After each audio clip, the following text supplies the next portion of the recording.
I know towards the end, the energy started to go down a little bit, so I'm going to just see if I can help bring the energy up a little bit. Now, I am 10 months older than Ron. And that's a story in and of itself, 10 months. I don't know what my parents were thinking about. But then again, and you think your brother wouldn't mind getting a call from me. So I mean, hey, no respect. No respect at all. In fact, when I come to events such as this, I can sense a few people in the audience wondering, well, I know how well your brother did scholastically and academically, but Carl, what about you? All right. You say right. Right. Well, I got something to tell you. You know, people comparing us, but the truth be told, there was no comparison. I taught my brother everything he knew.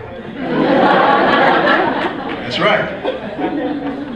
And the reason why it was important for me to share it with you this afternoon or this evening is because if you looked at the video, you would say, how in the world did he do all that stuff? Did anybody think that? Well, he didn't do it all at the same time. But also, if you notice that he had a number of diversions, probably more than you would want to have while you're in graduate school, but he enjoyed everything he was involved in. Now, people see people like Ron McNair, they see him become an astronaut and do all these other wonderful things, and it's a saying that you see the glory, but you don't know the story. Every one of you have a story. Every one of you have been through something.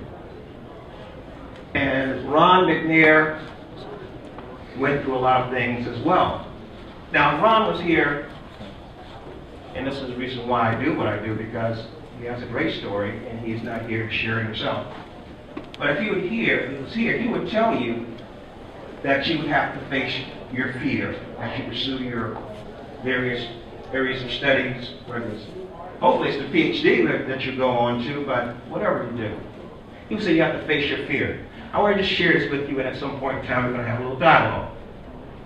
When Ron and I started North Carolina A&T, we started at the same time, went to elementary school together, middle school, high school, started North Carolina A&T the same year. And they placed Ron in with the physics major, placed him with industrial technology majors, and as Ron was sitting with this group, he heard these people in the background. He heard it on the film. He heard some students in the background talking about all these great physics courses they had taken. Thermodynamics, classical mechanics, modern physics. And Ron thought about that. He thought about the days that we were back in high school. We had one semester of physics taught by an instructor who never taught a day of physics in his life. And he proclaimed himself a physics major. Okay? And I have a physics major in the group here. Probably several. Okay? That's two. At any event, Ron was intimidated by that situation. So don't think that he never was afraid of anything or never felt any self-doubt. Because all of us will feel some sort of fear at some point in time. All of us will feel a little self-doubt, particularly when we were out of our comfort zone, particularly when we're doing something that we never pursued or done before, and many of you are. So you're going to have that little intimidation. In fact, sometimes it's going to be a major intimidation. And that's what happened to Ron. Ron had to make a decision because he knew that he couldn't compete. In his mind, he knew he couldn't compete with those physics majors who had all those advanced courses in physics in high school. So he had to make a decision whether he would go on to pursue physics or whether he would pursue something else. You know what he decided to do? Anybody? He decided to drop out of physics and pursue music. He became a music major. Like, can't you imagine that? He became a music major. Now, let's face it. I mean, we all love music. It's an excellent field to pursue. I don't know what the world would be like if we didn't have music. But his real passion was to become a physics major and ultimately get his PhD. He decided that in junior year in high school when he participated in a program, a summer program for science and math interested students. Something like Upward Bound. Anybody's been in Upward Bound? Okay, so it was kind of like that. It was a person, as a matter of fact, Upward Bound. So he went to the band department, kind of floundered around there for a couple of weeks. His advisor found him, called him into the office, set him down, and said to him, "Look, Ron, why did you decide not to pursue physics?" Why? Well, Ron told him about the situation that he ran into with those students from up north, as we call them. They came from those prep schools from Chicago, New York, Boston, etc. And he went on to tell her that he didn't think he could compete. So she looked over his letters of recommendation, looked over his grades, and so forth. And she looked him straight in the eye. She said, Ron, I believe that you can graduate with a degree in physics from this university. Ron, I believe that you are better than good enough. I want you to go try. And that was the encouragement that he needed.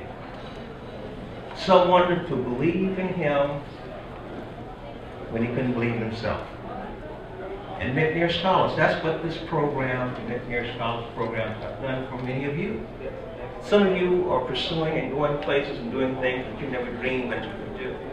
You come to McNair conferences like this, and you hear of other students doing things that has broadened your scope and broadened your vision of possibilities for yourself. And I encourage each of you while you're here to network with every last student, as many students as you possibly can. You never know at some point in time where you might need one another, and I guarantee you there will be a time when you will. And so take advantage of that. Ron went on to the necessary remedial science, remedial math, before he can go on to pursue his major. Now, I know people, when they realized they had to take some extra courses in order to pursue a particular discipline, they decided, well, it's not really worth all of that. But if something really means that much to you, you'll do whatever it takes in order to succeed. So Ron took those classes. Now, I want to back up for a moment because talking about an audacity of hope. Now, Ron got into the space program back in 1978.